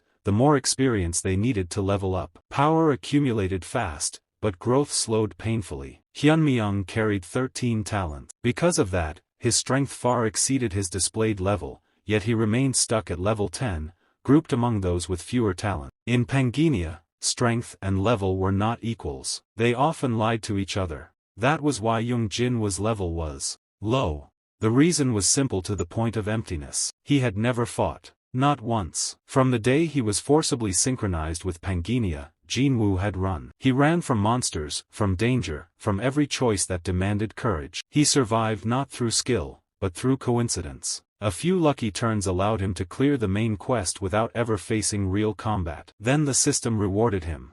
A class was granted. Spearman. Not a low-tier one either, but a class many players would kill for. As if that were not enough, he placed high in the rankings through survival alone and earned the right to log out. Once he did, he never returned. His journey ended before it truly began. Hyunmyeong did not need further confirmation. He could tell without even checking the details. Not everyone started with something like the heart of the iron-blooded monarch carved into their soul. Power like that crushed the unprepared. Adapting to it required pain, discipline, and resolve. Jinwoo had skipped all of that. Seo-yeon clung to Jinwoo's arm, smiling tightly as she urged him to leave. Too many eyes were on them now. Jinwoo agreed, irritation plain on his face. As he turned away, he threw a final glance at Hyunmyeong and warned him to consider himself lucky to be alive because of Seo-yeon. He told him never to cling to her again. Hyunmyeong watched from the ground, unmoved. Jinwoo was openly revealing himself as a player, wasting precious remaining time on the golden scale as if it were endless. Someone like that would not last. The thought was calm, almost distant. He stood up slowly. Hannah rushed to him,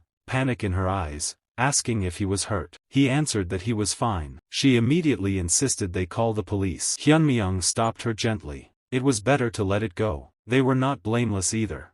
Hannah protested, but he cut her off, saying it was not a big deal and that they should finish eating. That was when the air changed. A deep vibration passed through the floor, rattling glasses and plates. People screamed, assuming it was an earthquake. Hyunmyeong knew it was not. The ceiling cracked open with a sharp, tearing sound. Concrete split apart, and from the rupture burst massive chewed worms, their bodies forcing their way through steel and stone. Blood sprayed as debris collapsed. Hyunmyeong remained calm. The corrosion had begun again. Hana panicked, shouting about monsters and trying to run. Hyunmyeong covered her mouth and told her to wait. Around them, people fled in blind terror as more worms emerged from walls and floors. Something felt wrong. The worms crawled and writhed, but they did not attack the people screaming around them. Hyunmyeong noticed it at once. They were scavengers, creatures that fed on remains, not living prey. Hana saw it too, confusion replacing fear for a moment. Hyunmyeong exhaled slowly. If anything, this was dangerous luck. Chewed worms rarely appeared alone. They came only when something else had died nearby, or when something far worse was about to arrive. His gaze shifted to Jinwoo. Seo-yun clung to him, screaming for him to do something. Jinwoo's fear was visible. His hands trembled. Then pride overcame fear. Jinwoo summoned a flaming spear, heat distorting the air around it. Hyunmyeong's eyes widened. He shouted for him to stop. The warning came too late. The spear flew and crushed a worm's head in a single strike. The creature collapsed instantly. Jinwoo froze, stunned by his own strength. One hit. Confidence surged through him. Maybe he was stronger than he thought. Another spear formed. Another worm died. Cheers erupted from the crowd. Jinwoo shouted at the monsters, intoxicated by power. One after another, the worms fell. People screamed praise, calling him a true dimensional warrior. Jinwoo's fear vanished completely. He wondered if he had been scared for nothing all this time. These monsters were nothing. Hyunmyeong felt the shift instantly. His chest tightened. He turned to Hana and told her to get as far away as possible. She did not understand. Blood coated the cafe floor, red and thick. Hyunmyeong repeated himself, more sharply this time, telling her to get far away from Jinwoo, as far as she could. The moment the words left his mouth, a red fog poured in from every direction. It swallowed the cafe whole. Screams erupted as visibility vanished. Jinwoo cursed, narrowing his eyes, unable to see even his own hands. Panic crept back in. Then a hand emerged from the dense crimson mist. It reached out and covered his eyes. Jinwoo froze. From behind him, a presence loomed. A crimson eyes opened in the darkness, burning with rage. A voice echoed, deep and heavy, asking who killed its children. At the same moment, a notification appeared before Hyunmyeong's vision. An elite monster had arrived. Cheed Mamba. Recommended raid size, 20 players, level 6 or higher. The real disaster had finally revealed itself.